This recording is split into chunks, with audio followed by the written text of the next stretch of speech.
Hello friends, मेरा नाम है ऋतिक और ये है हमारा lecture number 4 acid basis and salt का। इससे पहले हम 3 लेक्चर्स कंप्लीट कर चुके हैं जिसमें हमने एसिड टॉपिक को पूरा कंप्लीट कर लिया है। तो जिन भी स्टूडेंट ने उन लेक्चर्स को नहीं देखा है उनसे मैं स्ट्रांगली रेकमेंड करूंगा कि पहले जाके एसिड टॉपिक को कंप्लीट करें, उसके बाद ही इस लेक्चर को कंटिन्यू करें, क्योंकि बेस जो टॉपिक है वो एसिड का जस्ट अपोजिट है। हमने जो एसिड में पढ़ा था उसकी जस्ट अपोजिट चीज़ें बेस में पढ़ेंगे। तो इसे समझने के लिए आपको एसिड टॉपिक अच्छे से आना चाहिए। इसीलिए मैं उन लेक्चर्स की लिंक को या तो पिन कमेंट में लगा दूंगा या फिर डिस्क्रिप्शन में डाल दूंगा। ठीक है, तो पहले आप लोग उन लेक्चर्स को कंप्लीट कर लेना, तब इस वाले लेक्चर को शुरू करना। तो आओ शुरू करते हैं हमारे आज के टॉपिक को। देखते हैं व्हाट आर बेसिस, बेसिस क्या होते हैं। तो कुछ चीज़ें हम बेसिस के बारे में पहले से ही जानते हैं, जो हमने बहुत पहले से पढ़ी हुई हैं, और कुछ चीज़ें हमने फर्स्ट लेक्चर में भी पढ़ी थी। जैसे कि basis have bitter taste.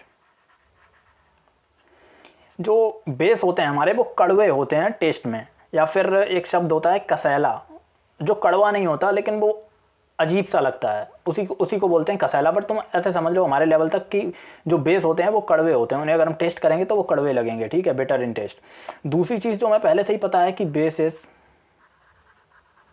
Turns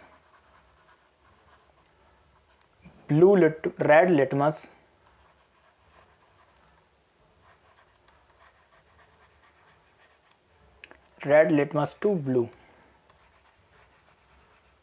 हमने एसिड टॉपिक में देखा था कि एसिड क्या कर रहा था, एसिड ब्लू लिटमस को रेड कर रहा था, लेकिन बेस क्या करते हैं, बेस रेड लिटमस को ब्लू कर देते हैं, जस्ट उसका अपोजिट कर देते हैं। ठीक है, ये दो चीज़ें तो हमें पहले से ही पता है बेसिस के बारे में। अब हम लोग एक्चुअल में पढ़ने वाले हैं कि एक्चुअल में बेस क्या होते हैं, जैसे हमने एसिड्स के बारे में पढ़ा था। लेकिन उससे पहले ना एक और चीज़ देखते हैं। जैसे कि हमने देखा था कि एसिड्स जो थे वो मतलब मोस्टली हमने जितने एसिड्स पढ़े थे वो सब के सब वाटर में सॉल्यूबल थे, वाटर में घुल जाते थे, डिजॉल्व हो जाते थे। लेकिन बेस के साथ ऐसा नहीं है। बेस में क्या होता है कि most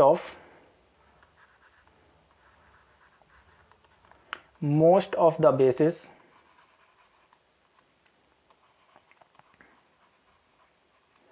does not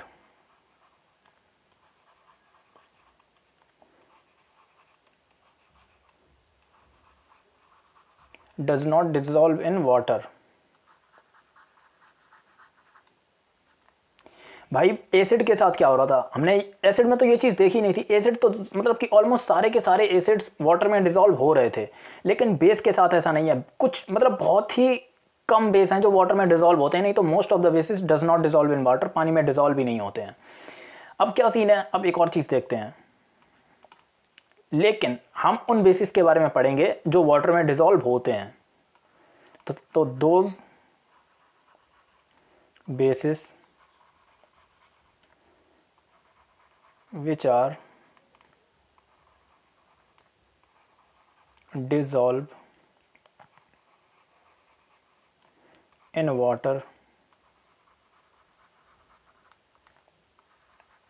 are known as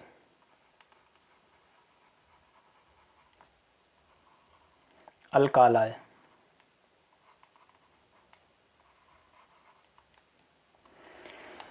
ऐसे बेसिस जो वाटर में डिसॉल्व हो जाते हैं उन्हें हम एक स्पेशल नेम देते हैं, उन्हें बोलते हैं अल्कालाई। ठीक है, वैसे तो कई लोग इसका प्रोनाउंसिएशन अल्काली करते हैं या कुछ और करते हैं, बट जो इसका रियल प्रोनाउंसिएशन है उसे अल्कालाई बोलते हैं। ठीक है, तो ये अल्कालाई होते हैं ऐसे बेसिस जो वाटर में डिसॉल्व हो जाते हैं। और हमारे लिए जो प्लस पॉइंट है, मतलब हमारी 10th क्लास तक के सिलेबस के लिए जो प्लस पॉइंट है कि हमारे सिलेबस में जितने बेस होंगे वो सभी वाटर डिसॉल्व वाले ही होंगे। हम सिर्फ उन्हीं बेसिस को पढ़ेंगे हमारे सिलेबस में जो वाटर में डिसॉल्व हो जाते हैं। जो वाटर में डिसॉल्व नहीं होंगे उनके बारे में हमें बिल्कुल भी नहीं पढ़ना है। तो हमारे सिलेबस तक के लिए क्या है, रुक जाओ लिख देता हूँ। Till our class 10th syllabus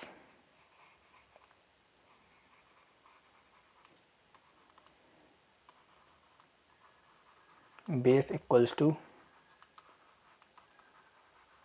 अल्कालाई मतलब क्या है कि हमारे सिलेबस में चाहे किताब में या किसी क्वेश्चन में कहीं भी चाहे बेस शब्द यूज़ किया हो चाहे अल्कालाई शब्द यूज़ किया हो, हम दोनों का मतलब यही समझेंगे कि हमारे सिलेबस में वाटर डिजॉल्व बेसिस को यूज़ किया जा रहा है।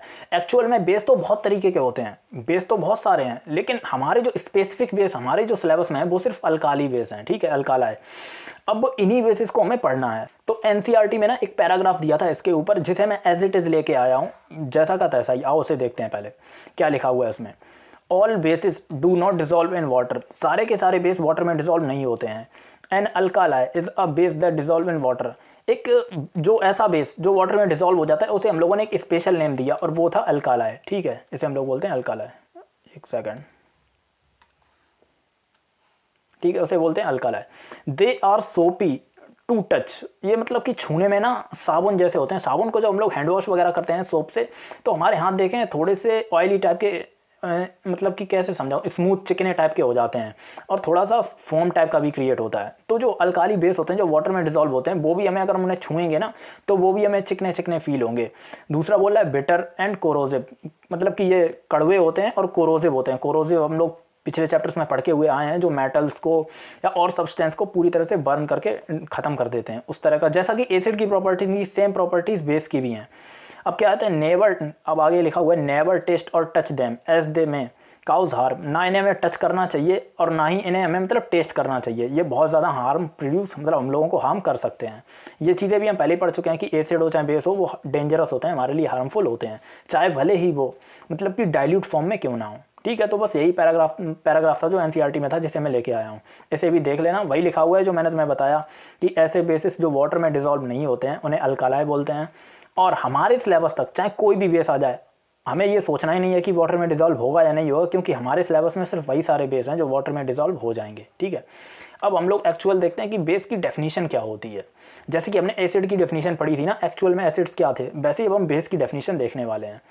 तो सेम, बिल्कुल सेम डेफिनेशन है बेस की भी।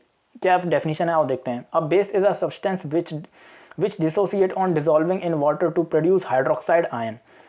क्या हो रहा है कि एसिड में हम लोगों ने पढ़ा था कि एसिड एक ऐसा सब्सटेंस था, जब हम इसे वाटर में डिसॉल्व कर रहे थे तो वो मतलब कि हाइड्रोजन आयन दे रहा था, H+ आयन दे रहा था। लेकिन जो बेस है हमारा वो क्या देता है, वो देता है हमें हाइड्रोक्साइड आयन। मतलब कि कोई भी ऐसा सब्सटेंस जिसे हमने वाटर में डिसॉल्व किया और उसने हमें हाइड्रोक्साइड आयन दे दिया, मतलब OH- आयन दे दिया, तो हम उसे बोल देंगे कि ये सब्सटेंस क्या है, ये बेस है, एक बेस है। बस इतना ही है। एसिड मैं पहले ही बोल के आया हूँ, जो एसिड टॉपिक पढ़ के आया है उसे ये बिल्कुल हलवा लगेगा, कुछ भी बिल्कुल पैरेलल चलेगा एसिड के, बस कुछ चीज़ें चेंज हो जाएंगी। H+ की जगह पे देखो यहाँ पे OH- आ गया है, बस। बाद बाकी भी प्रॉपर्टीज़ वगैरह देखेंगे वो सब बिल्कुल सेम होने वाला है। तो dissolving in water to produce hydroxide ion, ठीक है। अब इसके कुछ एग्जांपल्स देख लेते हैं, जैसे कि हमने एसिड्स में देखे थे। जो हमारे पास सबसे ज़्यादा स्ट्रॉन्ग बेस हमारे पास है वो है NaOH, सोडियम हाइड्रोक्साइड। और जो बेस, ये जो बेस है ना, ये सॉलिड है, इसके क्रिस्टल्स होते हैं। अब क्या करना है हमें इसे पहले तो वाटर में डिसॉल्व करना है। हमने इस पर क्या डाला, हमने इसे किस में डाल दिया, H2O में डाल दिया। तो ये किस में ब्रेक हो जाएगा, ये Na+ में ब्रेक हो जाएगा और OH- में। और देखो इसने हाइड्रोक्साइड आयन दे दिया हमें। जैसे इसने हाइड्रोक्साइड आयन हमें दिया तो ये क्या बन गया, बेस बन गया ये हमारा, ठीक है। और ये बहुत पावरफुल स्ट्रॉन्ग बेस है, इसे भी अभी आगे देखेंगे। अब और अगर अपन लोग बात करें तो पोटेशियम हाइड्रोक्साइड KOH, ये भी एक सॉलिड होता है, ठीक है, ये भी एक सॉलिड बेस है।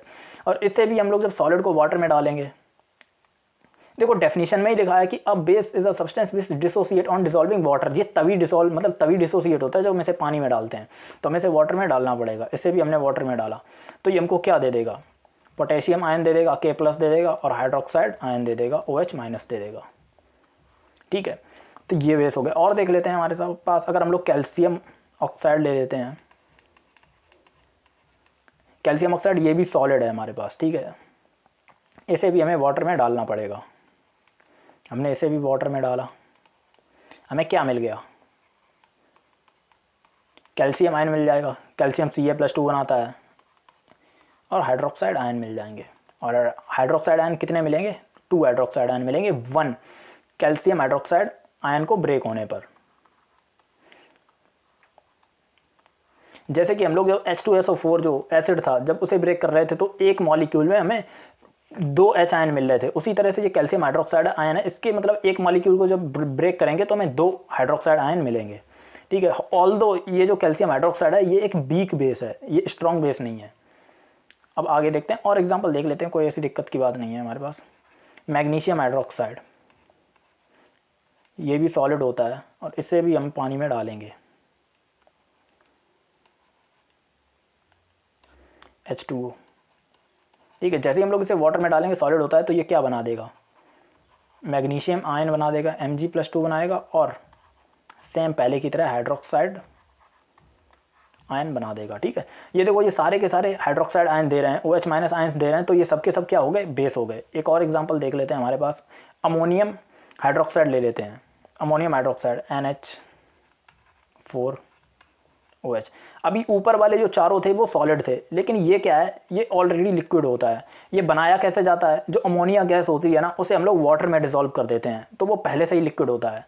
जब ये लिक्विड है, जब ये ब्रेक होता है तो अमोनियम आयन में ब्रेक होता है, इसमें वाटर की ज़रूरत नहीं होती है, पहले से ही एक्वस फॉर्म में होता है। तो ये अमोनियम आयन देगा NH4 plus hydroxide ion minus OH- ion, ठीक है। इस तरह से ये हमारे पास बेस हैं, जब हम इन्हें ब्रेक करते हैं तो ये देखो हाइड्रोक्साइड आयन दे रहे हैं, ठीक है। ये हो गया हमारे पास। अब हम लोग जैसे हम लोगों ने पहले एसिड पढ़ा था, फिर स्ट्रॉन्ग एसिड वीक एसिड पढ़ा था, अब हम लोग उसमें भी हम लोगों ने बेस तो पढ़ लिया। बेस क्या होता है, वो सारे सब्सटेंस जो वाटर में डिसॉल्व होने पर हाइड्रोक्साइड आयन दें, मतलब OH- आयन दे दें, बस उन्हें हम लोग बेस बोलेंगे। हम लोगों ने ये कुछ बेस देख लिए। अब हम लोग देखने वाले हैं कि स्ट्रॉन्ग बेस कौन से होते हैं और वीक बेस कौन से होते हैं। और ये सेम कॉन्सेप्ट है जो हम लोगों ने एसिड में पढ़ा था। पहले हम लोग, तुम डेफिनेशन पढ़ो तुम्हें खुद समझ में आ जाएगा, कुछ भी चेंज नहीं है। क्या है, अब base which completely, strong base की बात कर रहे हैं, अब base which is completely ionised in water and produce a large amount of OH- ions. बस यही तो हम लोगों ने एसिड में पढ़ा था कि स्ट्रॉन्ग एसिड कौन थे, वो स्ट्रॉन्ग एसिड थे जो वाटर में डिसॉल्व, मतलब कि कंप्लीटली वाटर में डिसॉल्व हो जाते थे और बहुत ही ज़्यादा large number of H ions produce करते थे। सेम डेफिनेशन है, देख लो, अब base which completely ionised in water and produce a large amount of OH ion. Acid में H+ आयन चलता है, बेस में OH- आयन चलता है, बस इतना ही डिफरेंस है। बाद बाकी डेफिनेशंस बिल्कुल सेम होंगी, प्रॉपर्टीज़ बिल्कुल सेम होंगी। अभी हम लोग इनकी रिएक्शंस पढ़ेंगे तो वो इवन रिएक्शंस भी ऑलमोस्ट सारी की सारी सेम है। इसीलिए मैं बोल रहा हूँ कि ऐसे टॉपिक जितने पढ़ चुका है उन्हें बिल्कुल भी दिक्कत नहीं आएगी। अब देख लो इसका क्या है, अब base which is completely ionised in water and produce large amount of OH- ions, ठीक है। अगर इसके एग्जांपल की बात कर लें तो स्ट्रॉन्ग बेस हमारे पास 2 हैं। एसिड में हमारे पास 3 स्ट्रॉन्ग एसिड थे, hydrochloric acid, sulphuric acid, nitric acid. लेकिन बेस, स्ट्रॉन्ग बेस हमारे पास सिर्फ 2 हैं। एक है सोडियम हाइड्रोक्साइड NaOH, ये बहुत ही स्ट्रॉन्ग बेस है। अगर इसे कंसनट्रेटेड फॉर्म में लेते हैं तो ये मतलब उसी लेवल का खतरनाक है, उसी लेवल पे डेंजरस होता है जिस लेवल पे हमारे कंसनट्रेटेड एसिड डेंजर होते हैं, ठीक है। एक तो ये है, और पोटेशियम हाइड्रोक्साइड, ये 2 हमारे स्ट्रॉन्ग एसिड्स हैं, सॉरी स्ट्रॉन्ग बेस हैं हमारे पास, ठीक है। सोडियम हाइड्रोक्साइड और पोटेशियम हाइड्रोक्साइड, ये 2 हमारे पास स्ट्रॉन्ग बेसिस हैं। अब बात कर लेते हैं वीक बेस की। इसमें समझाने वाला कुछ नहीं है, मैं तुम्हें पहले से ही एसिड टॉपिक में अच्छे से सारी चीज़ें समझा के आया हूँ, तो जो समझ चुका है उसे कोई भी दिक्कत नहीं आ रही होगी, उसे सब कुछ बिल्कुल क्लियर होता जा रहा होगा। अब बात कर लेते हैं वीक बेस की, कि वीक बेस क्या होता है। अब base which is partially ionised in water, यही डेफिनेशन, बिल्कुल सेम डेफिनेशन वीक एसिड की थी, वही सेम डेफिनेशन वीक बेस की है। अब base which is partially ionised in water and produce small amount of hydroxide ions, जो हाइड्रोक्साइड आयन में मतलब वाटर में बहुत पार्शियली मतलब कि आयनाइज्ड होते हैं और बहुत कम नंबर ऑफ हाइड्रोक्साइड आयंस को प्रोड्यूस करते हैं, उन्हें हम लोग वीक बेस बोलते हैं, ठीक है। इनके भी एग्जांपल्स की अगर बात कर लें तो हमारे पास इनके एग्जांपल्स में है, पहला है मैग्नीशियम हाइड्रोक्साइड, ठीक है, मैग्नीशियम हाइड्रोक्साइड। दूसरा है हमारे पास कैल्शियम हाइड्रोक्साइड, और तीसरा है हमारे पास अमोनियम हाइड्रोक्साइड। ये, और मैं तुम्हें सच बता दूं ना, हमारे जो पूरा बेस जो टॉपिक है उसमें ये 5 बेस ही चलेंगे, ये सोडियम हाइड्रोक्साइड, पोटेशियम हाइड्रोक्साइड और ये वाले तीनों नीचे, मैग्नीशियम हाइड्रोक्साइड, कैल्शियम हाइड्रोक्साइड और अमोनियम हाइड्रोक्साइड। बस इन 5 बेसिस में ही, इन 5 बेसों में भी हम लोग बहुत कम का यूज़ करेंगे। इन्हीं में से सारी रिएक्शंस होंगी, इन्हीं को हम बार बार यूज़ करेंगे, क्योंकि मैंने, जैसा कि मैंने बिल्कुल शुरू में बताया कि बहुत कम ऐसे बेसिस हैं जो वाटर में सोल्यूबल होते हैं, और यही वो 5 बेस हैं जो वाटर में सोल्यूबल होते हैं। बाद बाकी बेसिस वाटर में सोल्यूबल नहीं होते हैं, ठीक है, वाटर में डिसॉल्व नहीं होते हैं। तो ये सारी चीज़ें हो गई, ये हमारे वीक बेस हो गए, ये हमारे स्ट्रॉन्ग बेस हो गए। अब अपन लोग चलने वाले हैं इनकी रिएक्शंस पे। जैसे कि हमने एसिड की रिएक्शंस देखी थी मेटल के साथ, मेटल के कार्बोनेट के साथ, मेटल के हाइड्रोजन कार्बोनेट के साथ, मेटल के ऑक्साइड्स के साथ, उसी तरह से अब हम लोग बेसिस की भी रिएक्शंस को देखने वाले हैं कि बेसिस जब मेटल के साथ रिएक्ट करते हैं तो क्या होता है, आगे क्या होता है। ठीक है, तो जो हमारी पहली रिएक्शन है वो बेस की रिएक्शन है मेटल के साथ, और ये हमारी है एनसीईआरटी की एक्टिविटी 2.4। तो इसी में हम लोग देखने वाले हैं। ये देखो हेडिंग लगी है बेसिस रिएक्ट विद मेटल्स। जब बेस मेटल के साथ रिएक्ट करते हैं तो क्या होता है। अब एक्चुअली मैं ना, जिसने भी हमारी एनसीईआरटी की एक्टिविटी 2.3 यानी कि सेकंड लेक्चर में देखा होगा, बिल्कुल डिट्टो सेम, मतलब कि सेम एनसीईआरटी की एक्टिविटी है, सिर्फ एक चीज़ में डिफरेंस है। और वो एक चीज़ में क्या डिफरेंस है उसे भी फटाफट से बताता हूँ। पहले हम लोग इन अपैरेटस का नेम डाल देते हैं अगर कोई स्टूडेंट नया है तो। ये हमारा बर्नर होता है, ठीक है। ये इस पे तो लिखा ही हुआ है, ये हमारे पास डाइल्यूट सोडियम हाइड्रोक्साइड है, मतलब कि ये हमारे पास NaOH रखा हुआ है। ये जिंक मेटल है, जिंक ग्रैन्यूल्स, जिंक मेटल के छोटे छोटे टुकड़े हैं। ये हमारे पास स्टैंड है, ये हमारे पास स्टैंड है टेस्ट ट्यूब को होल्ड करने के लिए। इस पर हम लोग टेस्ट ट्यूब को होल्ड करते हैं। ये जो चीज़ है, अब इसे तो बताने की ज़रूरत ही नहीं है भाई, इसे तो चाहे कोई बच्चा पहली बार भी लेक्चर देख रहा हो फिर भी उसे पता होगा ये हमारी टेस्ट ट्यूब है, ठीक है। ये हमारी टेस्ट ट्यूब है। अब ये जो चीज़ है, ये इससे हम लोग, ये ऊपर जो डंडा जैसा लगा हुआ है इसे हम लोग बोलते हैं ग्लास डिलीवरी ट्यूब।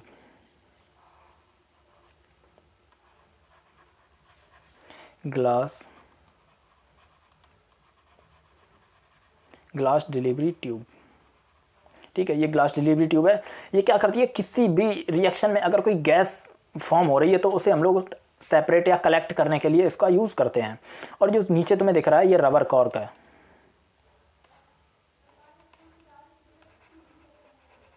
ये हमारे पास रबर कॉर्क है, ठीक है। ये हमारे पास रबर कॉर्क है। और ये सारी चीज़ें समझ में आ गई। अब जिन स्टूडेंट्स ने, भाई मैं बार बार बोल रहा हूँ कि जिन स्टूडेंट्स ने पहले वाला एसिड वाला टॉपिक देख रखा है उनके लिए कोई दिक्कत नहीं होने वाली है। जो हम लोगों ने एसिड वाली, जो हमारा 2.3 एक्टिविटी थी उसमें किया था, सेम इसी वाली एक्टिविटी में करना है। सिर्फ इतना फ़र्क है, उसमें हम लोगों ने H2SO4 लिया था, सल्फ्यूरिक एसिड लिया था इसके जगह पे, बेस की जगह पे, सोडियम हाइड्रोक्साइड की जगह पे, और इसमें हम लोग सोडियम हाइड्रोक्साइड ले रहे हैं। दूसरा चेंज ये है कि वो जो रिएक्शन थी वो ऑटोमेटिक हुई थी। हम लोगों ने जैसे ही, मतलब कि एसिड के अंदर जिंक मेटल को डाला, रिएक्शन ऑटोमेटिक स्टार्ट हो गई, हमें कुछ करने की ज़रूरत ही नहीं थी, बस इन दोनों को मिक्स करना था। लेकिन बेस के साथ ऐसा नहीं होगा। हमें क्या करना है, सबसे पहले हमें इस टेस्ट ट्यूब के अंदर जिंक ग्रैन्यूल्स को डालना है, ठीक है। सेकंड नंबर पे इसमें डालने के बाद हमें फिर इस सोडियम हाइड्रोक्साइड को डालना है, इसके अंदर बेस को NaOH को डालना है, ठीक है। इन दोनों को डालने के बाद एक टेस्ट ट्यूब के अंदर फिर भी रिएक्शन स्टार्ट नहीं होगी, ठीक है। इन दोनों को जैसे ही हम लोग मिक्स करेंगे रिएक्शन स्टार्ट नहीं होगी। इस वाली रिएक्शन को कराने के लिए हमें एडिशनल हीट देने पड़ती है, ठीक है, जो एसिड में नहीं देनी पड़ रही थी। एसिड में हम लोगों को, एसिड वाली जो हम लोगों ने रिएक्शन करी थी एक्टिविटी 2.3, उसमें हम लोगों ने कोई भी बर्नर का यूज़ नहीं किया था। लेकिन हमें इस रिएक्शन को कराने के लिए बर्नर का यूज़ करना पड़ रहा है। इसमें हमें ये एक, मतलब कि एंडोथर्मिक रिएक्शन है, हमें इसमें एनर्जी को देना पड़ता है, ठीक है, एनर्जी को अंदर देना पड़ता है। तो हम लोगों ने इसमें बर्नर का भी यूज़ करेंगे। तो सबसे पहले तुमने जिंक ग्रैन्यूल्स को डाला टेस्ट ट्यूब के अंदर, उसके बाद हम लोगों ने सोडियम हाइड्रोक्साइड को डाला इसके अंदर, और तीसरा जो स्टेप होगा हम इसे बर्नर से हीट करेंगे, बर्नर से। और हम इसके ना ऊपर से इसे रबर कॉक से ये वाली लगा के सील्ड पैक कर देंगे, पूरी तरह से बंद कर देंगे, ताकि जो भी गैस फॉर्म हो वो इस ग्लास डिलीवरी ट्यूब से बाहर आए और हम उसे कलेक्ट कर लें, ठीक है। तो अब देखते हैं एक्चुअल में क्या होगा। मैं अब ज़्यादा एक्सप्लेन नहीं करता हूँ, तो मैं दिखाता हूँ क्या हो रहा है। देखो हम लोगों ने इस टेस्ट ट्यूब के अंदर क्या किया, हमने इस टेस्ट ट्यूब के अंदर पहले जिंक ग्रैन्यूल्स को डाला, फिर सोडियम हाइड्रोक्साइड को डाला, और तीसरे में हम लोगों ने इसे बर्न करना शुरू किया, हीट करना शुरू किया, ठीक है। हीट करने के बाद क्या हुआ, जैसे इसमें गैस फॉर्म हो रही थी हमने इसे रबर कॉर्क से इसे ग्लास डिलीवरी ट्यूब से लॉक कर दिया पूरी तरह से, कि कोई भी गैस बाहर ना निकले, जो भी गैस फॉर्म हो रही है। अब क्या होगा कि जो भी गैस फॉर्म होगी वो इस ग्लास डिलीवरी ट्यूब से होती हुई जाएगी इस तरह से, और वो यहाँ से जा रही है और यहाँ से नीचे जा रही है इस सोल्यूशन के अंदर हम लोगों ने। अब ये तुम्हें रेक्टेंगुलर शेप का जो चीज़ दिख रही है इसे हम लोग बोलते हैं टॉर्फ, सॉरी ट्रफ बोलते हैं इसे, TROUGH। ये केमिस्ट्री लैब की टर्मिनोलॉजी है भाई, मैंने नहीं रखी है, जिन्होंने रखी है उनसे पूछो जाके, इसे ट्रफ बोलते हैं, ठीक है। ये हमारे पास ट्रफ है, और इसके अंदर जो चीज़ भरी हुई है, ये जो लिक्विड तुम्हें दिख रहा है, इसे, इसके अंदर हम लोगों ने भर के रखा है सोप सॉल्यूशन, साबुन का पानी घोल के रखा है, सोप सॉल्यूशन। मैं इसलिए इतना फास्ट पढ़ा रहा हूँ क्योंकि मैंने पहले से ही ये सेम चीज़ सारी एक्सप्लेन कर चुके हैं हम लोग एनसीईआरटी की एक्टिविटी में 2.3 में, तो इसीलिए मैं ये सारी चीज़ें तो मैं पहले एक्सप्लेन कर चुका हूँ। अब ये गैस जो आएगी वो इस सॉल्यूशन के अंदर नीचे हम लोगों देखो इसे रिलीज़ कर रहे हैं और ये छोटे छोटे से बबल्स निकल रहे हैं और ये बबल्स ना गैस के जो बबल्स होंगे वो देखो ऊपर ऑटोमेटिक एयर में उड़ रहे हैं, हवा में ऊपर उड़ रहे हैं। तो एनसीईआरटी वालों ने यही बोला कि हमें सेम, मतलब उन्होंने पहले ऐसा लिखा है, देखो एनसीईआरटी की जो बुक में लैंग्वेज लिखी हुई उन्होंने ऐसा बोला कि हम लोगों को सोडियम हाइड्रोक्साइड लेना है, जिंक ग्रेन्यूल के साथ रिएक्शन करानी है और उसे हीट करना है, ठीक है। और उसके बाद वो सारे स्टेप्स फॉलो करने हैं जो हम लोगों ने एक्टिविटी 2.3 में फॉलो किए हैं। अब क्या है, अब जो सीन है उन्होंने जैसा कि 2.3 वाली एक्टिविटी में था कि हमें इस गैस को चेक करना था कि ये कौन सी गैस है, तो इसे चेक करने के लिए इन बबल्स के पास हमें एक कैंडल को लेके जाना है, एक जलती हुई कैंडल को इन बबल्स के पास लेके जाना है और फिर ऑब्जर्व करना है कि क्या होता है। तो वही होगा जो एक्टिविटी 2.3 में हुआ था। क्या होगा, देखो ये बबल ना एकदम ब्लास्ट हो जाएगा, छोटा सा एकदम एक ब्लास्ट होगा छोटा सा, और एक साउंड क्रिएट होगा। वो साउंड कैसा होगा मैं तुम्हें पहले ही बता चुका हूँ, बताओ तुम लोग अब खुद बताओगे। वो साउंड, उस साउंड की आवाज़, मतलब वो आवाज़ कैसी होगी इस बबल के ब्लास्ट होने की, एक पॉप साउंड आएगा। पॉप साउंड कौन सी गैस प्रोड्यूस करती है, हाइड्रोजन गैस।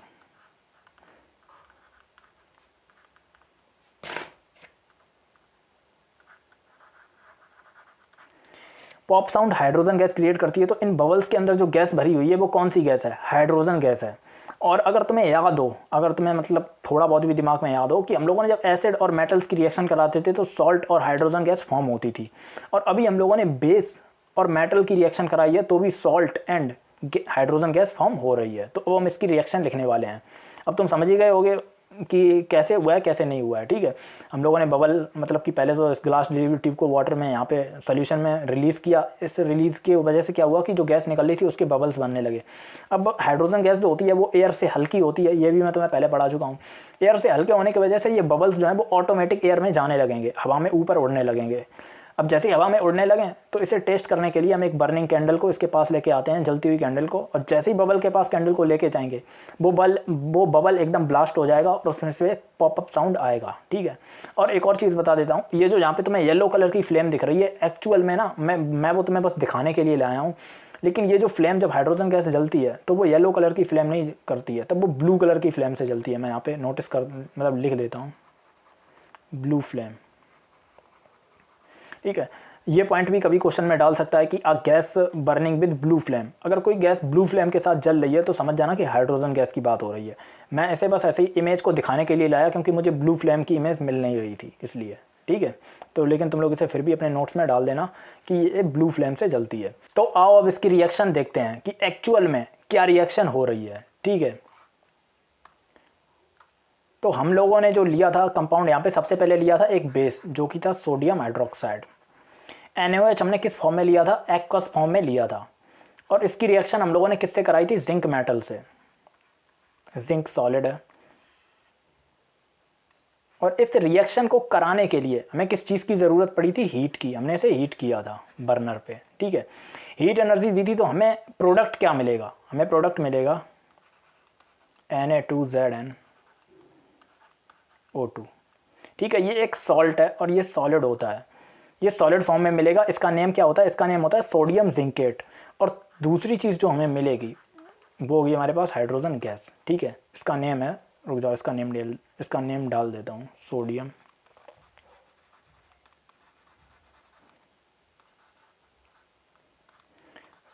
जिंकेट, ठीक है। ये सोडियम जिंकेट है, Na2ZnO2, ठीक है। इसका फॉर्मूला होता है Na2ZnO2। तो ये फॉर्मूला मतलब कि ये फॉर्म होता है। अब एक और इंपॉर्टेंट चीज़ जो बहुत ज़्यादा इंपॉर्टेंट है, ऑल मेटल्स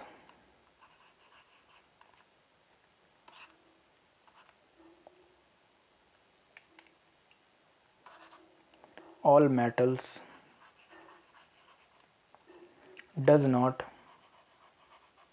या फिर डू नॉट रख देते हैं, all metals do not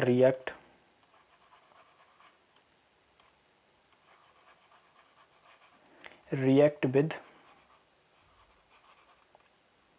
basis.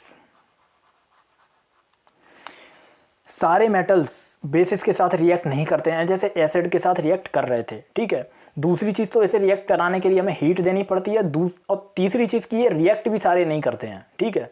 तो सिर्फ एनसीईआरटी में सिर्फ यही एक रिएक्शन दी गई थी बेस और मेटल के बीच में, जिसमें हाइड्रोजन गैस फॉर्म हो रही थी।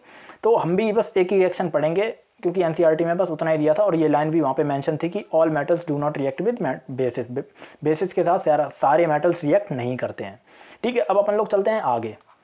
आगे जो हमारी नेक्स्ट रिएक्शन है वो क्या है? आगे की जो रिएक्शन है वो है बेस रिएक्ट विद एसिड्स, मतलब या एसिड रिएक्ट विद बेस या acid base react with acid, हमें जो बोलना है बोल दो। और इधर साइड से लिखा हुआ है न्यूट्रलाइजेशन। ये रिएक्शन इस चैप्टर की सबसे इंपॉर्टेंट रिएक्शन है, ठीक है। ये वाली जो रिएक्शन है वो इस चैप्टर की सबसे इंपॉर्टेंट रिएक्शन है। अब अपन लोग इसे पढ़ने वाले हैं, देखते हैं इसे क्या बनता है। जब हमारा एसिड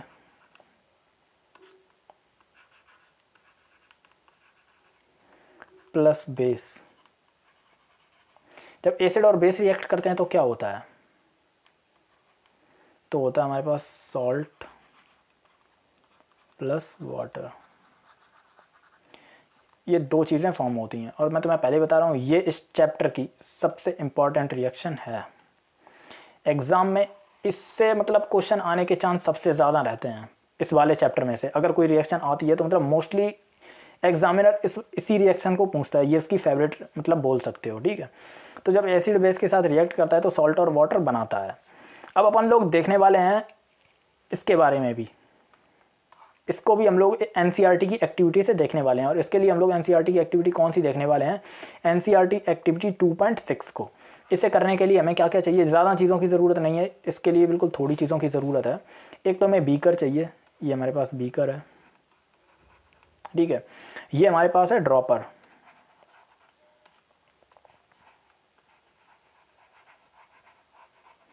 ये इसका यूज़ क्या होता है कि जब भी हमें कोई केमिकल को बहुत ही कम मात्रा में 1, 2 या 3 बूंद डालना होता है, ड्रॉप्स डालने होते हैं, तो हम इस ड्रॉपर का यूज़ करते हैं।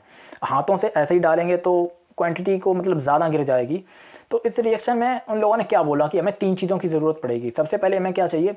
डाइल्यूट हाइड्रोक्लोरिक एसिड चाहिए, डाइल्यूट सोडियम हाइड्रोक्साइड मतलब कि एसिड HCl चाहिए, और एक बेस चाहिए NaOH, ठीक है। इन दोनों मतलब एक बेस और एक एसिड को लिया। और इधर हमारे पास रखा हुआ है फिनोल्फथैलिन सॉल्यूशन। फिनोल्फथैलिन क्या होता है? मैंने तुम्हें फर्स्ट लेक्चर में पढ़ाया था कि ये एक इंडिकेटर है, ये एक इंडिकेटर है हमारे पास। तो बस इसी का यूज़ करना है। तो उन लोगों ने बोला सबसे पहले ना हमें क्या करना है, इस वाले बीकर के अंदर NaOH को डालना है पहली स्टेप में। फर्स्ट स्टेप में इस वाले बीकर के अंदर जो हमारा बेस है उसको डालना है। सेकंड स्टेप में हमें क्या करना है, ये जो फिनोल्फथैलिन है इसकी बूंदों को इस सॉल्यूशन के अंदर डालना है, ठीक है। सेकंड स्टेप में हमें इसकी जो फिनोल्फथैलिन है इसकी बूंदों को डालना है। अब अगर तुम्हें याद हो तो फिनोल्फथैलिन एक इंडिकेटर है, और वो बेस मतलब जब भी बेस के साथ बेस जब उसमें रिएक्ट होता है या बेस को उसमें डाला जाता है तो उसका कलर कैसा हो जाता है? देखो नेचुरली तो हमारा जो फिनोल्फथैलिन है वो कलरलेस होता है, तुम्हें दिख भी रहा होगा बॉटल में कलरलेस है। ये सब पढ़ा चुका हूँ, फर्स्ट लेक्चर में पढ़ाया था। फिनोल्फथैलिन जो है वो एक नेचुरल इंडिकेटर है, और उसका जो न्यूट्रल मतलब जब वो न्यूट्रल होता है ना, एसिडिक होता है ना, बेस होता है, तो उसका कलर कलरलेस होता है। अभी इसका कलरलेस है, लेकिन ये बताओ सवाल ये है कि जब बेस इसमें मिक्स किया जाता है तो इसका कलर कैसा हो जाता है? किसी को याद है? इतना पुराना भी नहीं पढ़ा है, 4 दिन हुए होंगे यार, 3 या 4 दिन हुए हैं पढ़ाए हुए। बेस के साथ रिएक्ट करके ये कैसा कलर बनता है? पिंक कलर हो जाता है इसका। तो देखो क्या हुआ जब हम लोगों ने इसमें बेस को ऐड किया, जब हमने फिनोल्फथैलिन को डाला, ये देखो इसका कलर कैसा हो गया? पिंक। इसे मैजेंटा पिंक बोलते हैं, बट तुम पिंक बोल दोगे तब भी कोई दिक्कत नहीं है, ठीक है। ये पिंक कलर का हो गया। और ये थी हमारी स्टेप, ऐसे डाल दो स्टेप 1, ये हमारी स्टेप 1 है, ठीक है। हम लोगों ने बेस के अंदर जैसे ही फिनोल्फथैलिन को ऐड किया इसका कलर पिंक हो गया। अब अगली स्टेप में क्या बोल रहा था? अगली स्टेप में बोल रहा था एनसीईआरटी वालों ने बोला कि अब क्या करो, इसमें इसका कलर तो पिंक हो गया है, अब हम इसमें HCl डालेंगे, हाइड्रोक्लोरिक एसिड जो हम लोगों ने लिया था डाइल्यूट वाला। अब इसी ड्रॉपर से उसकी बूंदों को एक एक करके ऐड करेंगे।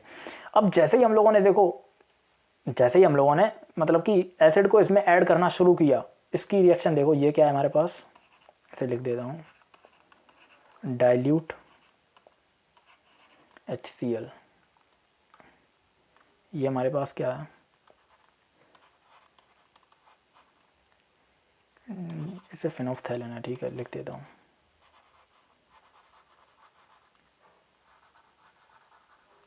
समझ जाना, ये फिनोल्फथैलीन है, ठीक है, कलरलेस थी, ये कलरलेस है, फिनोल्फथैलीन है।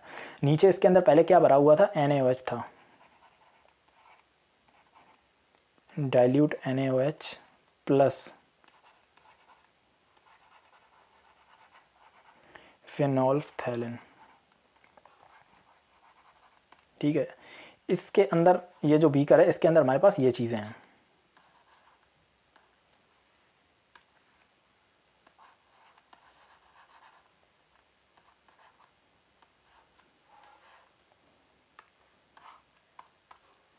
ये हमारे पास है स्टेप 2।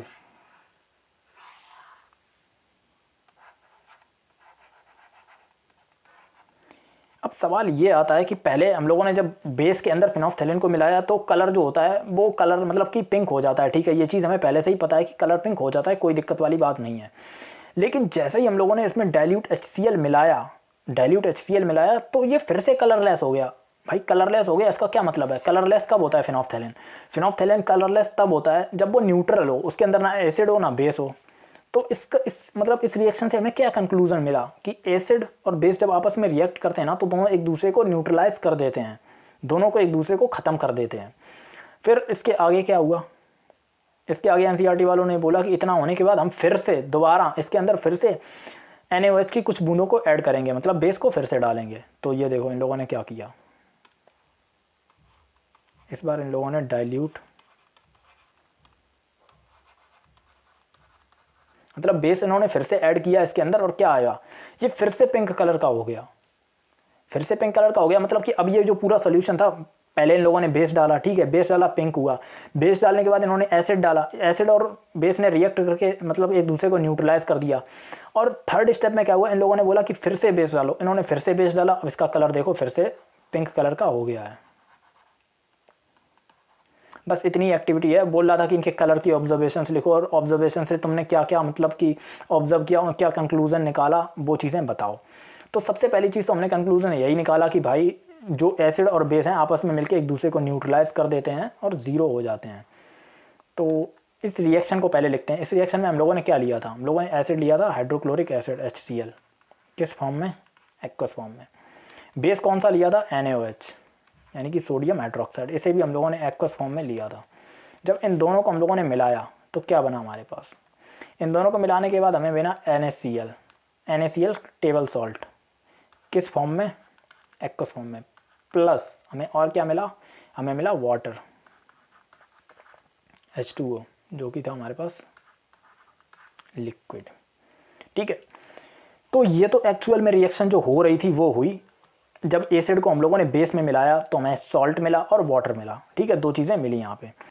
अब हम लोग और एसिड को चेंज करके देख लेते हैं। चलो बेस को इसी मतलब बेस को यही सोडियम हाइड्रोक्साइड को ही रखते हैं, लेकिन एसिड हम लोग ले लेते हैं H2SO4 को। एक दो एग्जांपल और देख लेते हैं क्या होता है। H2SO4 ले लिया हम लोगों ने, एक्वस सोल्यूशन, और इसकी रिएक्शन किससे करा दी, फिर से NaOH से, सोडियम हाइड्रोक्साइड के एक्वस से, ठीक है। क्या मिला हमें, सोडियम सल्फेट Na2SO4 किस फॉर्म में मिलेगा, एक्वस फॉर्म में मिलेगा, और हमें दूसरी चीज़ क्या मिलेगी, H2O मिलेगी, ठीक है, लिक्विड फॉर्म में। तो रुक जाओ, इस इक्वेशन को बैलेंस भी कर लेते हैं। सोडियम दो हैं, यहाँ पे एक ही है, अगर हम इस यहाँ पे दो सोडियम लगा देते हैं तो हाइड्रोजन, ठीक है, हाइड्रोजन 4 हो गए। इधर हाइड्रोजन कितने हैं हमारे पास, ओके, इधर अब ये बैलेंस हो गया, I think so. 4 hydrogen 2 oxygen 6 oxygen, okay, अब ये बैलेंस है, ठीक है, अब ये बैलेंस हो गई। तो ये हमारी इक्वेशन पूरी बैलेंस हो गई। और इस तरह से जब भी एसिड और बेस मिल रहे हैं तो वो क्या बना रहे हैं, सॉल्ट और वाटर बना रहे हैं, और ये हमेशा होगा।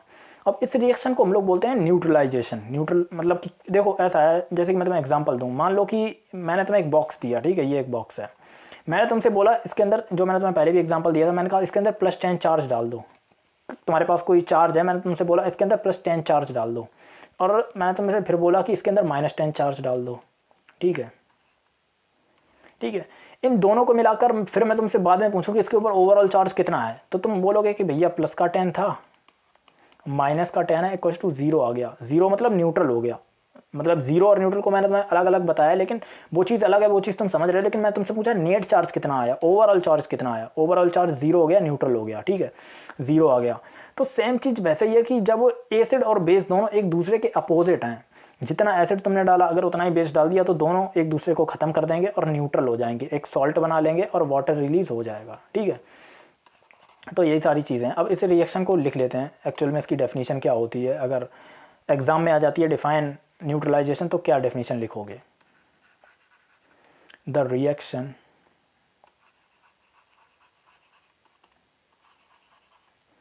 in which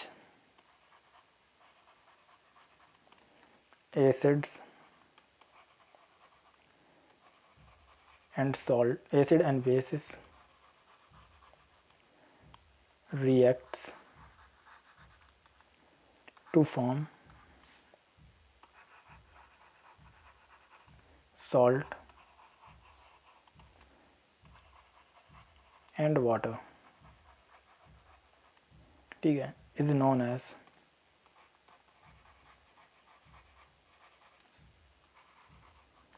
neutralisation.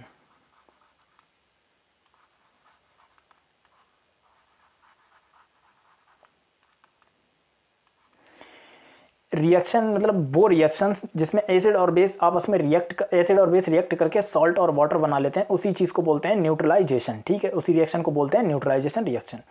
अब क्या हो रहा है कि जैसे कि हम लोगों ने यहाँ पे HCl लिया और NaOH लिया, फिर H2SO4 लिया और सोडियम हाइड्रोक्साइड लिया, और भी कोई एसिड लेंगे और भी कोई बेस लेंगे, पर जो कोर रिएक्शन होगी, जो चीज़ सारी रिएक्शन में एसिड और बेस में सेम होगी, एक्चुअल में जो न्यूट्रलाइजेशन की रिएक्शन होगी वो क्या होगी? अब मैंने तुम्हें हमेशा से पढ़ाया, तुम लोगों को पता भी है, एसिड क्या देता है? कोई भी सब्सटेंस एसिड कब होगा? जब वो क्या दे हमारे पास, H+ आयन दे, ठीक है। जब भी कोई एसिड H+ आयन दे, तब मतलब कोई भी सब्सटेंस H+ आयन देगा तो वो क्या हो जाएगा? एसिड हो जाएगा।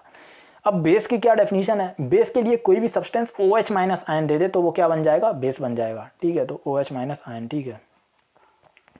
ये हमारे पास आता है एसिड से, लिख देता हूँ, फ्रॉम एसिड। H+ आयन हमारे पास है, हम चाहे कोई भी एसिड ले लें, चाहे कोई भी बेस, मैं एक जनरल इक्वेशन की बात कर रहा हूँ जो कि हर रिएक्शन में ये चीज़ होगी। H+ आएगा एसिड से और OH- आएगा फ्रॉम बेस, ये बेस से आएगा, ठीक है। अब ये दोनों मिलाकर क्या बना लेंगे? ये दोनों मिलाकर बना लेंगे H2O। ये जो रिएक्शन है ये सारी की सारी न्यूट्रलाइजेशन रिएक्शन में होगी, चाहे तुम कोई सा भी एसिड ले लो, चाहे तुम कोई सा भी बेस ले लो। ये कोर रिएक्शन है, ये बिल्कुल कोर रिएक्शन है हमारी न्यूट्रलाइजेशन की, इस चीज़ को ध्यान रखना, ठीक है। एसिड और बेस जब आपस में रिएक्ट करते हैं तो वो सॉल्ट और वाटर बनाते हैं, और जो उसकी कोर रिएक्शन है कि ये चीज़ हर रिएक्शन में होगी, चाहे तुम इसकी जगह पे KOH ले लो, चाहे कोई और बेस ले लो, और इसकी जगह पे चाहे तुम H2SO4 ले लो, नाइट्रिक एसिड ले लो, कुछ भी ले लो, ये रिएक्शन सब में होगी। ये कोर रिएक्शन है, क्योंकि एसिड हमें H+ देगा और बेस हमें OH- देगा, और ये दोनों आपस में मिलाकर वाटर बना देंगे, एक दूसरे को न्यूट्रलाइज कर देंगे, ठीक है। तो ये हो गई हमारी रिएक्शन। हम लोगों ने एसिड और बेस की रिएक्शन को आपस में देख लिया कि एसिड और बेस आपस में रिएक्ट करते हैं, ठीक है। ये हमारी हो गई एसिड और बेस की रिएक्शन। अब हम लोग देखने वाले हैं आगे हमारा नेक्स्ट टॉपिक कौन सा है। नेक्स्ट टॉपिक है basis react with non metals oxides, ठीक है। Basis react with non metals oxide. हम लोगों ने एसिड के अंदर क्या देखा था कि एसिड की हमने रिएक्शन कराई थी मेटल के ऑक्साइड के साथ, एसिड्स की रिएक्शन कराई थी मेटल्स के ऑक्साइड के साथ, लेकिन बेस की रिएक्शन होती है नॉन मेटल्स के ऑक्साइड के साथ। मेटल के ऑक्साइड के साथ नहीं, यहाँ पे देख लो, नॉन मेटल्स के ऑक्साइड के साथ। और इसमें भी एनसीईआरटी में एक रिएक्शन, एक्चुअली में एनसीईआरटी में रिएक्शन लिखी भी नहीं थी, सिर्फ लैंग्वेज में लिखा हुआ था, लेकिन मैं तुम्हें बता रहा हूँ कि वो क्या रिएक्शन थी। तो हम लोग एक बेस लेते हैं, हम लोग किसे लेते हैं? कैल्शियम हाइड्रोक्साइड को, CaOH को लेते हैं, ठीक है। ये एक बेस है, मैं तुम्हें बता चुका हूँ, ये हमारा एक वीक बेस है लेकिन बेस है। ये किस फॉर्म में होगा? ये हम लोगों ने लिया एक्वस फॉर्म में, ठीक है। प्लस हम लोगों ने एक और चीज़ ली, CO2, ये नॉन मेटल का ऑक्साइड है, कार्बन डाइऑक्साइड, ये नॉन मेटल का है और ये गैस होती है हमारी, ठीक है। इस चीज़ को, इन दोनों को हमने जब मिलाया, एक्चुअली में ये रिएक्शन हम लोग फर्स्ट चैप्टर में ही पढ़ चुके हैं। ऐसा होगा, ऐसा अभी हम लोग metals and non metal chapter पढ़ेंगे तो उसमें ऐसी कई रिएक्शंस आएंगी जो हम लोगों ने फर्स्ट चैप्टर में या सेकंड चैप्टर में पढ़ी हैं, ठीक है। तो ऐसा यहाँ पे मैं तुम्हें जब बेसिक कॉन्सेप्ट ऑफ केमिस्ट्री पढ़ाई थी ना, वो वाला टॉपिक पढ़ाया था जो हमारा फर्स्ट टॉपिक हम लोगों ने कवर किया था। उसमें क्या था, मैंने तुम्हें पहले बताया था कि हमारा जो केमिस्ट्री का फर्स्ट, सेकंड और थर्ड चैप्टर है वो तीनों बिल्कुल सेम एक जैसे वर्क करेंगे। सब में रिएक्शंस होंगी, कुछ ऐसी रिएक्शंस होंगी जो फर्स्ट चैप्टर में भी आएंगी, सेकंड में भी आएंगी, थर्ड में भी आएंगी, ठीक है। तो ये रिएक्शन हम लोगों ने फर्स्ट चैप्टर में भी पढ़ी थी, अब देखो ये सेकंड में भी आ गई है। क्या हो रहा है कि हमारा जो बेस है, जो कैल्शियम हाइड्रोक्साइड है, ये एक बेस है, ये किसके साथ रिएक्ट कर रहा है, मेटल्स के, सॉरी नॉन मेटल्स के ऑक्साइड के साथ। जो हमारा कार्बन है वो एक नॉन मेटल है, ठीक है, उसके ऑक्साइड के साथ ये रिएक्ट कर रहा है, कार्बन डाइऑक्साइड। ये क्या फॉर्म कर लेता है, ये रिएक्शन तो तुम्हें पता ही है क्या बनेगा, कैल्शियम कार्बोनेट, और क्या चीज़ बनेगी, कैल्शियम कार्बोनेट बनेगा, सॉल्ट बनेगा और H2O बनेगा। ये हमारा सॉलिड होता है और ये हमारा लिक्विड है, ठीक है। देखते हैं ये बैलेंस है कि नहीं है, H2O hydrogen, okay I think balance है पूरी, देख लेना, मुझे बैलेंस लग रही है, आई थिंक बैलेंस है ये, 3 ऑक्सीजन, ठीक है, ठीक है, पूरे ऑक्सीजन हाइड्रोजन भी बैलेंस है, तो ये बैलेंस है। अब सिर्फ एक ही रिएक्शन थी कि base react with non metals oxide, और वो क्या बना लेते हैं, जब भी नॉन मेटल्स के साथ रिएक्ट करेंगे, इसकी जनरल इक्वेशन लिख देता हूँ, base plus non metals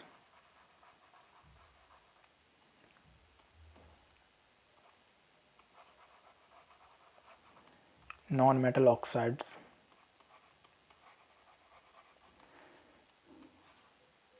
equals to क्या बनाएंगे, सॉल्ट बनाएंगे प्लस वाटर बनाएंगे, ठीक है, ये इसकी जनरल इक्वेशन है।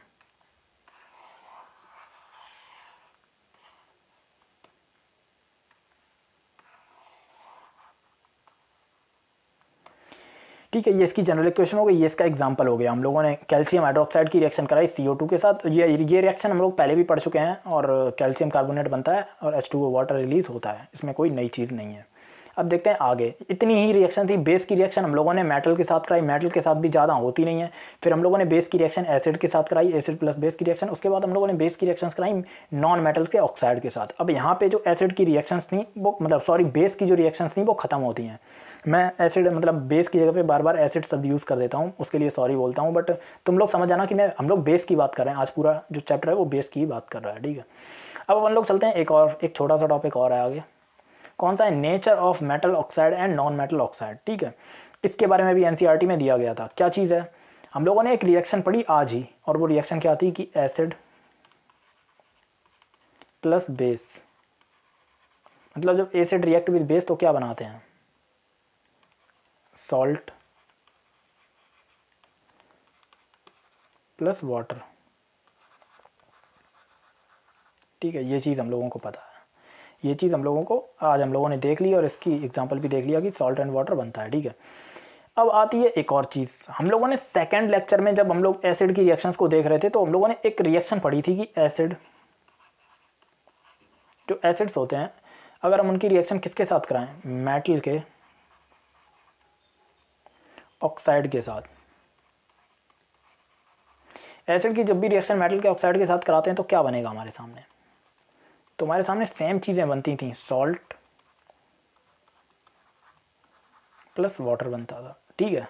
ये चीज़ तो कॉमन रिएक्शन है, ये चीज़ तो तुम्हें याद ही होगी, इसमें कोई बड़ी बात नहीं है। अब देखते हैं आगे एक और चीज़ को। आज हम लोगों ने अभी जस्ट इससे पहले वाला टॉपिक पढ़ा, उसमें क्या देखा हम लोगों ने, base plus non metal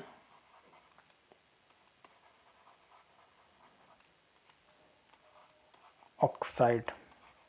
base की रिएक्शन हम लोगों ने नॉन मेटल ऑक्साइड के साथ कराई तो क्या बना, तो सेम चीज़ बनी, सॉल्ट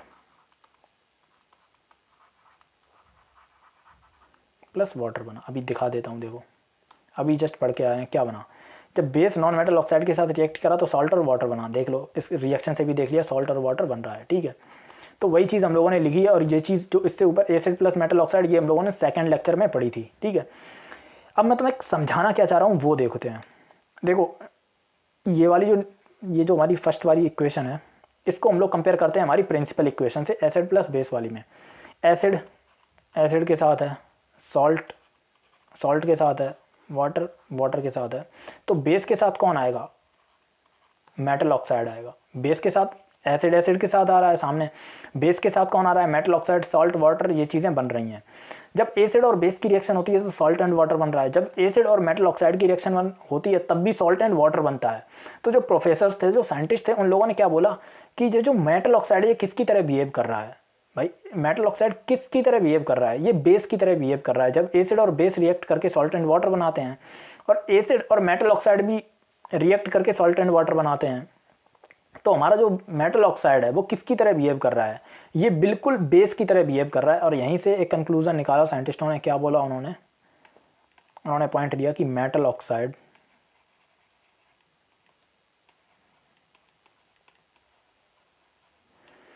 ऑक्साइड्स आर बेसिक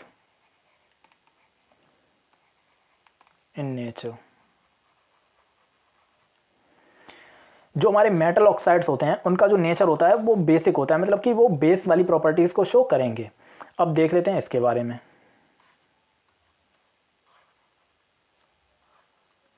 हमारी इक्वेशन सेकंड के बारे में देखो, ये जो हमारा बेस है, बेस के साथ कंबाइन हो रहा है, सॉल्ट इसके साथ कंबाइन हो रहा है, वाटर के साथ कंबाइन हो रहा है, ठीक है। और जो नॉन मेटल बचा हुआ है, नॉन मेटल ऑक्साइड, ये किसके साथ कंबाइन हो रहा है, ये हमारा एसिड के साथ कंबाइन हो रहा है। जैसा कि हमने फर्स्ट रिएक्शन को कंपेयर किया था, बिल्कुल सेम वैसे ही कंपेयर करके देखो, बेस तो बेस के साथ हो जाएगा, सॉल्ट के साथ, वाटर के साथ, बचा क्या, एसिड बचा और नॉन मेटल ऑक्साइड बचा। तो जो साइंटिस्टों ने कंक्लूजन निकाला कि इस वाली रिएक्शन में बेस के साथ हम लोग नॉन मेटल ऑक्साइड की रिएक्शन करा रहे हैं, लेकिन फिर भी हमें सॉल्ट और वाटर मिल रहा है। इसका मतलब जो नॉन मेटल ऑक्साइड है वो एसिड की तरह बिहेव कर रहा है, उसका जो नेचर है वो एसिडिक है। एक और कंक्लूजन हमें मिल गया, non metal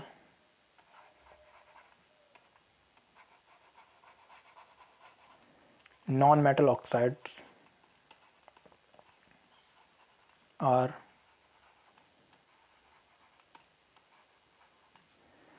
acidic in nature. इस चीज़ को याद रख लेना, non metal oxide acidic in nature होते हैं और metal oxide basic in nature होते हैं, ठीक है। ये इंपॉर्टेंट है, एनसीईआरटी में दिया गया था, इसलिए मैंने तुम्हें स्पेशली और ज़्यादा अच्छे से दिखा दिया, ठीक है। एंड इस चीज़ को, ये जो पॉइंट्स हैं दोनों, इन दोनों को याद रख लेना और समझ जाना कैसे हो रहा है कि हम लोगों ने इस प्रिंसिपल इक्वेशन से कंपेयर करके इन चीज़ों को डिराइव किया है, निकाला है यहाँ से, ठीक है। अब देखते हैं आगे हमारी एक और एनसीईआरटी की एक्टिविटी है, जो कि एनसीईआरटी की एक्टिविटी है 2.10।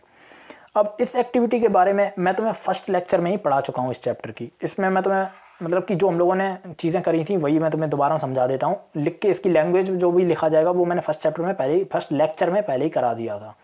एक्चुअली में क्या है, इस वाली रिएक्शन के लिए हमें सिर्फ ज़्यादा किसी चीज़ों की ज़रूरत नहीं, ऑलवेज बीकर है हमारे पास, ठीक है। बीकर के अंदर ये क्या है, हमारे पास वाटर है,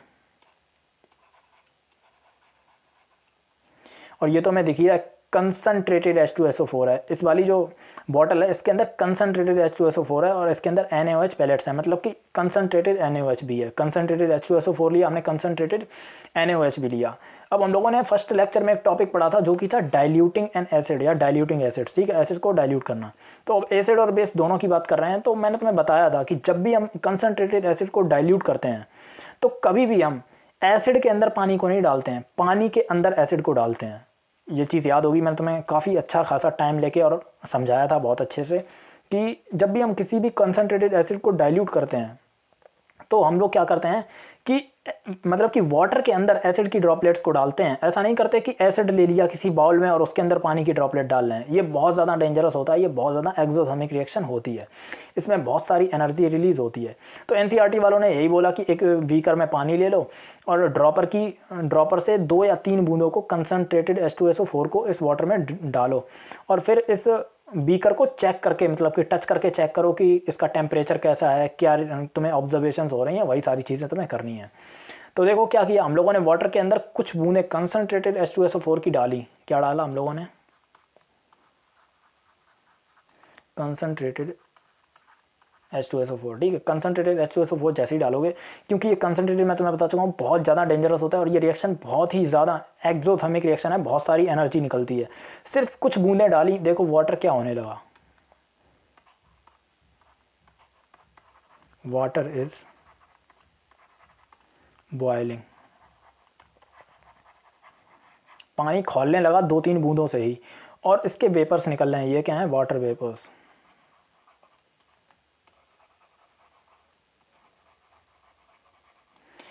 ये हमारे वाटर वेपर्स निकल रहे हैं। तो और ये जो चीज़ सिनेरियो तुम्हें दिख रहा है, ये सेम सिनेरियो होगा जो हमारा ये है सोडियम हाइड्रोक्साइड। जब हम सोडियम हाइड्रोक्साइड के पैलेट्स को 1 या 2 क्रिस्टल को इसके अंदर डाल देंगे तो सेम रिएक्शन, ऐसा ही वाटर खोलेगा और ऐसे ही वाटर का इवापोरेशन होगा। तो ये जो रिएक्शन होती है हाईली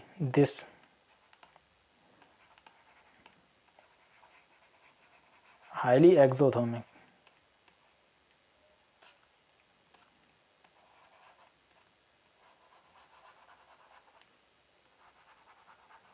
ये बहुत ही ज़्यादा हाईली एक्सोथर्मिक होती है, चाहे एसिड हो चाहे बेस हो। सोडियम मतलब कि H2SO4 के साथ जो हो रहा है सेम चीज़ NaOH बेस के साथ होगी, कंसनट्रेटेड बेस के साथ होगी।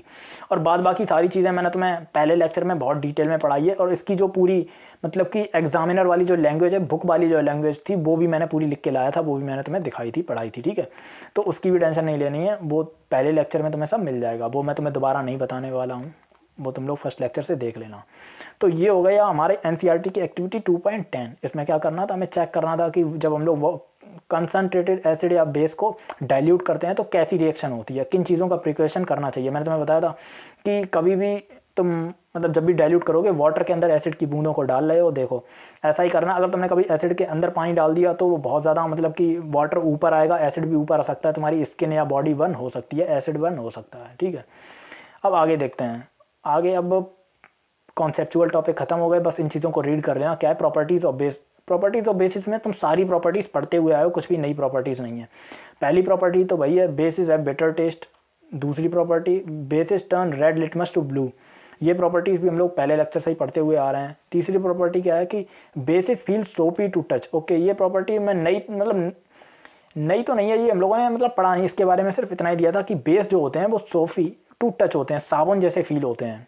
जब हम लोग सोप को हाथ में डालते हैं तो मतलब कि थोड़ा सा फोम क्रिएट होता है, और कैसा समझाऊं कि चिकना चिकना सा नहीं, एकदम स्मूथ स्मूथ फील होता है, वैसा फील होने लगेगा तुम्हें जब तुम इन्हें टच करोगे, ठीक है।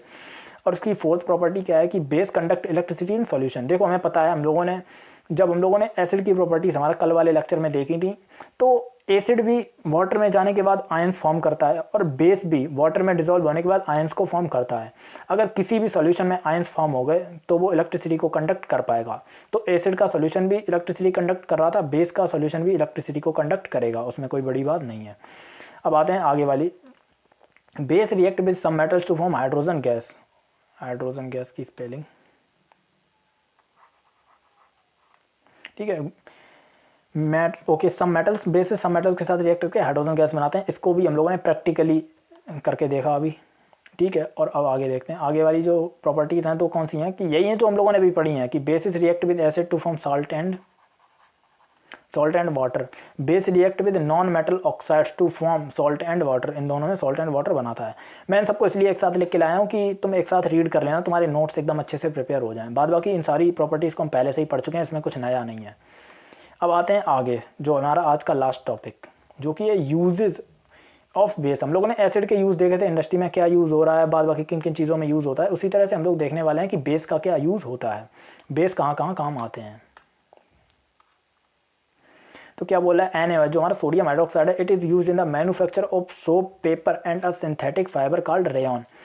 तो हमारा जो सोडियम हाइड्रोक्साइड बेस है वो सोप बनाने के काम में आता है, पेपर बनाने के काम में आता है, और एक सिंथेटिक फाइबर होता है रेयॉन, इसके बनाने के काम में आता है। तुम इसे रीड कर लेना।